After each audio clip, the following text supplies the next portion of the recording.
नमस्कार. आज 23 डिसेंबर राष्ट्रीय किसान दिन. या दिवसावर आपण किंवा या निमित्तानं शेतकऱ्याकरता काही बोलावं असं एक माझं मन झालं आणि तुमच्यासोबत माझी नाळ जोडलेली आहे.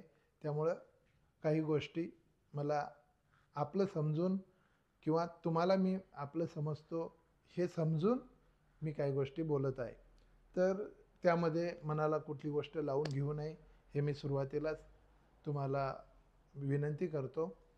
एक सर्वात महत्त्वाचं आहे शेतकरी बांधवांनो, आपल्याकडे जेव्हा कोणी डेमॉन्स्ट्रेशन द्यायला येतो, जेव्हा कोणी एखादी कंपनी एखादी तुमच्या शेतामध्ये बियाणं देते किंवा ह्या ज्या गोष्टी देतात आणि तुमच्या शेतामध्ये फील्ड डे घेतात किंवा फील्ड व्हिजिट घेतात, त्यावेळेस आपण काय बोलतो याच्यावरती आपल्याला थोडी पहिल्या मुद्द्यात हितगुज करायची.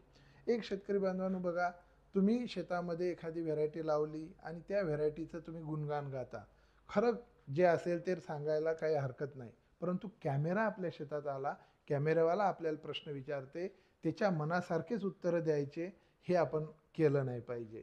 याच्यामध्ये काय होत असते, तुम्ही सांगितलेला एखादा यूट्यूबवरती आलेला तुमचा व्हिडिओ म्हणा किंवा एखादी तुमची बातमी जी होते की बाबा मला एवढं उत्पन्न झालं, या उत्पन्नाकरता मला काही खर्च नाही लागला, असं समजून काही लोक तुमचा इंटरव्ह्यू बघून काही जे युवा जे नोकरदार आहेत नोकरी करत असतात किंवा कुठेतरी आपला रोजगार करत असतात, ते लोक तुमचा इंटरव्ह्यू पाहून शेती करायला इकडे शेतीवरती येत असतात आणि ॲक्च्युअल तुम्हाला पाहून शेती करणं चालू केल्यानंतर त्यांना शेतात उत्पन्न पाहिजे तसं अपेक्षित मिळत नाही. याचं कारण मला नेहमीच वाटते की आपण कॅमेऱ्यासमोर थोडं खोटं बोलतो असं मला ठाम वाटते. मी चूक असू शकतो, परंतु एक हे माझं मत आहे. तर या वेळेला आपण जेव्हा कोणी डेमॉन्स्ट्रेशन द्यायला येतं त्या टायमाला आपण त्याला जे काय ॲक्च्युअल वाटते आपल्याला, त्याचा जो काय ॲक्च्युअल रिझल्ट आहे तो रिझल्ट आपण सांगितला पाहिजे. त्याला फुगवून सांगितलं नाही पाहिजे किंवा कोणाच्या प्रभावात येऊन ते उत्तरं दिले नाही पाहिजे, असं एक माझं मत आहे. एक गोष्ट लक्षात घ्या, कारण शेतकरी मित्रांनो, शेतकऱ्यांना फक्त शेतकरीच वाचवू शकतो हे एक लिहून ठेवा, अंडरलाईन करून ठेवा हे वाक्य. शेतकऱ्यांना फक्त शेतकरीच वाचवू शकतो, शेतकऱ्यांना बाकी कोणीही वाचवू शकत नाही. हे तुम्ही ठाम मनात आपल्या एक दगडावर काळी रेष आपल्या दगडावर रेष मारून ठेवा की बाबा हे वाक्य सत्य आहे. याचं जर तुम्हाला थोडक्यात जर सांगायचं झालं तर प्रत्येक पुढारी तुमच्यासाठी संघटित होतात, संघटना तयार करतात आणि ते स्वतः पुढारी बनतात. ते संघटना करून खरोखर आपल्याला त्या केलेल्या मोर्चाचा आपल्याला काही फायदा होतो का, याचं तुम्ही आपला विवेक जागी ठेवून विचार करावा. आता कितीतरी मोर्चे निघतात, सोयाबीनचा बाजारभाव वाढावा, सोयाबीनचा बाजारभाव वाढावा. सोयाबीनचा बाजारभाव वाढतो का? का नाही वाढत? कारण ते नेतृत्व करणारे जे लोक आहेत ते प्रभावीपणे आपला म्हणणं सरकारसमोर मांडत नाहीत, ते कुठेतरी मॅनेज होतात असं एक मला वाटते. तर ह्या गोष्टी लक्षात घेतल्या पाहिजे आपण. त्यामुळं आपल्याला पुढारी वाचवू शकत नाही, तर आपल्याला आपणच वाचवू शकतो. म्हणून किमान आपण कॅमेऱ्यासमोर खोटं बोलणं टाळलं पाहिजे. एवढं जरी केलं आपण तरी कितीतरी आपले जे युवा शेतकरी येणारे आहेत ते चुकीच्या मार्गानं शेती करणार नाहीत, हे एक मला वाटते. दुसरी महत्त्वाची गोष्ट आहे शेतकरी मित्रांनो, सरकार सरकार प्रत्येक वेळेस अधिवेशनात आपल्याला अनुदान देते, फ्री वाटप करते, आपल्याला खात्यामध्ये पैसे टाकते. यांना आपल्याला निष्क्रिय बनवण्याचं काही त्यांनी हाती एखादं काय बाबा निष्क्रिय बनवण्याकरता ह्या गोष्टी करत असेल असं मला कधी कधी वाटते. परंतु एक लक्षात घ्या, शेतकऱ्यांकरता सुविधा का देत नाही? एखाद्या तेवढ्याच पैशामध्ये शेतकऱ्याकरता पाणी उपलब्ध करून द्यायची, शेतकऱ्याकरता विद्युत उपलब्ध करून द्यायची, शेतकऱ्यांना रस्ते द्यायचे शेतापर्यंत जाण्याकरता. ह्या गोष्टी सरकार का करत नाही हा मला कधी कधी प्रश्न पडतो. एक लक्षात घ्या, कितीतरी शेतं असे आहेत त्या शेतामध्ये जाण्यासाठी रस्ते नाहीत. ते रस्ते नसल्यामुळं आपली शेती व्यवस्थित आपण करू शकत नाही. ह्या गोष्टीकडे सरकारने आजच्या दिवशी सरकारकडे शेतकऱ्याच्या वतीनं आपल्याला मागावं असं वाटते. ही एक गोष्ट महत्त्वाची आहे शेतकरी बांधवांनो. त्यानंतर जे विद्यापीठं स्थापन झाले, हे विद्यापीठं स्थापन कशाकरता झालेले आहेत? शेतकऱ्यांच्या मुलांना तिथे शिकवून शेतीमध्ये त्यांचा इंटरेस्ट तयार करण्यासाठी हे विद्यापीठं तयार झालेले आहेत. आणि सोबतच केंद्र शासनानं हे कृषी विज्ञान केंद्र ठिकठिकाणी जे जिल्ह्यापर्यंत कृषी विज्ञान केंद्र स्थापन केले. हे कशाकरता केले की शेतकऱ्यांना त्यांच्या बांधावर येऊन काहीतरी नवीन नवीन तंत्रज्ञानाचं आपल्याला ज्ञान मिळावं म्हणून. परंतु या गोष्टींचा कृषी विद्यापीठं म्हणा किंवा कृषी विज्ञान केंद्र म्हणा हे पुरेपूर काम करत नाहीत, असं कधी कधी शंका येते, असं कधी कधी वाटते. एक बघा, आता सोयाबीन आपल्याला जवळपास 5 वर्ष झाले आपल्या भागात, 5 ते 7 वर्ष झाले सोयाबीन हे 3-4 पोत्याच्यावर उत्पन्न देत नाही. जास्तीत जास्त 6 क्विंटलपर्यंत उत्पन्न देते. आणि ते 3,500-4,000 जर विकायचं तर 4-5 क्विंटल जर झालं तर 4-5 20 हजाराचं सोयाबीन उत्पादन आपण घ्यायचं. आणि त्याला ते सोयाबीन उत्पन्न घेण्याकरता आपले 21,000 रुपये त्यात गुंतवायचे. 20,000चं उत्पन्न घेण्यासाठी 21,000 गुंतवायचे, म्हणजे 1,000 रुपये आपला नुकसान करायचं. हे कोण शिकवलेलं आहे? मग मला कधी कधी प्रश्न पडते, एवढे मोठे विद्यापीठ आहेत, एवढे मोठे तिथं विद्याविभूषित लोक बसलेले आहेत, हे लोक शेतकऱ्यांकरता नवीन काही व्हेरायटीज, नवीन काही क्रॉप का सजेस्ट करत नाही, नवीन काही आपल्या विदर्भाकरता क्रॉप का देत नाहीत? किंवा कृषी विज्ञान केंद्रावरती एवढं मोठं केंद्र शासन खर्च करते, हे कशाकरता करते? असे कधी कधी प्रश्न येतात. तर या माध्यमातून आजच्या दिवसामध्ये या कृषी विज्ञान केंद्र किंवा विद्यापीठांना सुद्धा आपला प्रश्न आहे की शेतकऱ्याकरता आपण काय करतो? ह्या जुन्या व्हरायट्या, जुन्या गोष्टी आपल्याला सांगून ते आपल्याला त्याच्या भोवतीच फिरवत आहेत. ज्या सोयाबीनच्या नवीन व्हरायट्या येत आहेत त्या 335च्या अगेन्स्ट जर आपण पाहत गेलो तर 335च्या अगेन्स्ट एखाद्या वर्षी उत्पन्न देतात, बाकी 335 आहे तीच चांगली आहे, आपल्याला कधी कधी असं वाटते. मग हे का होत नाही? यांचा ज्ञानाचा फायदा आपल्या शेतीला का होत नाही? हा एक आपण प्रश्न या आजच्या दिवसानिमित्त कृषी विद्यापीठांना आणि कृषी विज्ञान केंद्रांना विचारावा असं मला वाटते.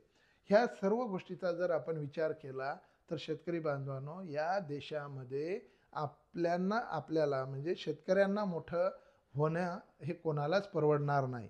कारण काय, शेतकरी जर मोठा झाला तर त्यांचे झेंडे कोण उचलायचे, त्यांच्या मागं कोण फिरायचं, हा एक मुळात कधी कधी त्यांना भीती वाटत असेल असं मला वाटते. त्यामुळं आपण संघटित झालो पाहिजे, आपण एकत्र आलो पाहिजे आणि आपण एकत्र येऊन विविध गोष्टींच्या चर्चा केल्या पाहिजे. आपण शेतीवर चर्चा केली पाहिजे, गावातील राजकारण सोडून दिले पाहिजे. गावात एक संघटित होऊन आपण आपल्या शेतीवर काय प्रयोग केला पाहिजे, आपल्याला काय कशातनं उत्पन्न मिळते हे ॲक्च्युअल जाऊन आपण पाहिलं पाहिजे.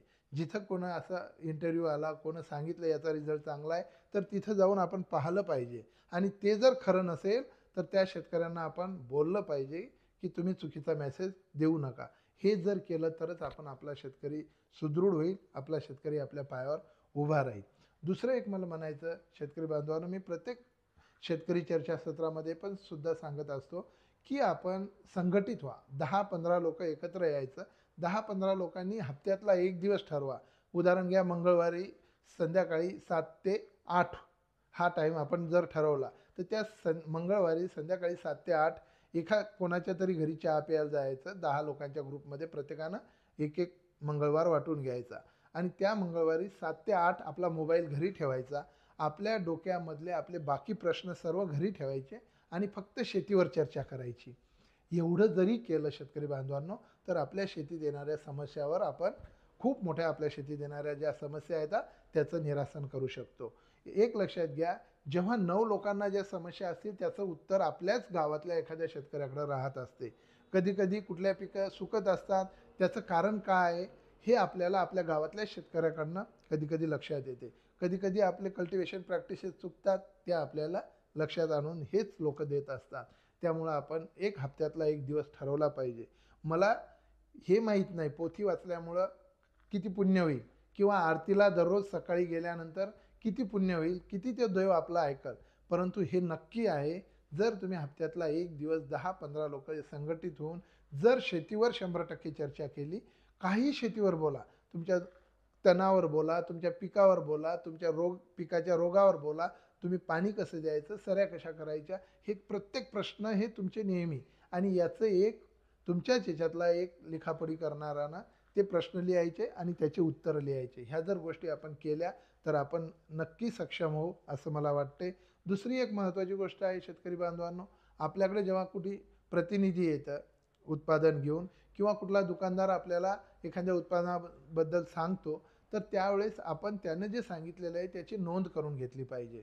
जर एखाद्या उत्पन्नाबद्दल समजा उदाहरण घ्या, XYZ उत्पादन हे फवारल्यामुळं ABC नावाचा तुम्हाला फायदा होईल असं जर त्यांनी सांगितलं तर ते आपण लिहून ठेवलं पाहिजे. आणि 5-6 दिवसानंतर आपण ऑब्झर्वेशन घेतलं पाहिजे की आपण XYZ फवारल्यामुळं आपल्याला ABC नावाचा फायदा होणार होता, तर तो झाला का? जर नाही झाला तर त्याला फुली मारणं शिकलं पाहिजे. जर झाला तर त्याला करेक्ट करणं शिकलं पाहिजे. म्हणजे यामुळं आपली फसवणूकसुद्धा कमी होईल असं मला वाटते. आणि आपण शेतीवरचा अभ्यास वाढवला पाहिजे, शेतीचं वाचन केलं पाहिजे, पिकासोबत बोलून शेती केली पाहिजे. हे एक मला आजच्या राष्ट्रीय किसान दिनाच्या निमित्तानं आपल्यासोबत बोलायचं होतं, आपल्यासोबत चर्चा करायची होती. दुसरी एक महत्त्वाची गोष्ट आहे शेतकरी बांधवांनो, आता आळी मारणं किंवा रोग नष्ट करणं हे तेवढं कठीण नाही राहिलं. आता समस्या आपल्यासमोर जमिनीची आहे, मातीची आहे. तर या मातीला आपण मातीची माती करू नका. मातीला सुपीक बनवण्याचा प्रयत्न करा. याच्याकरता ऑर्गॅनिक पदार्थ शेतीत टाकणं शिका. मग चांगलं कुजलेलं शेणखत असू देत, गांडूळ खत असू देत, बरूद यांच्यासारखं हिरोळीचे जे काही पिकं घेऊन आपण ते गाडणं असू द्या. यामुळं काय होईल, आपल्या जमिनीची सुपीकता वाढेल. आणि जर जमिनीची सुपीकता वाढली तरच आपलं इथून पुढं उत्पन्न चांगलं मिळणार. अन्यथा जमिनीतले कीड, जमिनीतले रोग, जमिनीतल्या ज्या समस्या आहेत हे आपल्याला पिकाला वर तोंड काढू देणार नाहीत. हे एक लक्षात घेतलं पाहिजे. हे एक आजच्या अनुषंगानं आपल्याला मला चर्चा करायची एक गोष्ट होती. तर या सर्व गोष्टींचा आता एक बघा, शेतकऱ्याकरता बोलायचं जर म्हणलं तर आपल्याला दिवससुद्धा कमी पडणार. ह्या परंतु काही महत्त्वाचे जे मला वाटत होते, काही ज्या समस्या मला जाणवतात माझ्याकडे शेतकरी आल्यानंतर, त्या समस्या मी तुमच्यासोबत शेअर केल्या. याच्यामध्ये जर आपल्याला कुठलं चुकीचं वाटत असेल तर नक्की कमेंट बॉक्समध्ये मला कळवा. आणि याच्यात काय सुधारणा केली पाहिजे, आपण अजून काय शेतकऱ्यांकरता आपण काय करता आलं पाहिजे आपल्याला, याच्याबद्दल सुद्धा सांगा. आणि जर हा व्हिडिओ तुम्हाला खरोखर जर आपल्याला हा व्हिडिओ आवडला असेल तर या चॅनलला सबस्क्राईब करा आणि इतरांपर्यंत शेअर करा. आणि जर तुमच्या मनात काही प्रश्न असतील तर कमेंट बॉक्समध्ये टाका. धन्यवाद.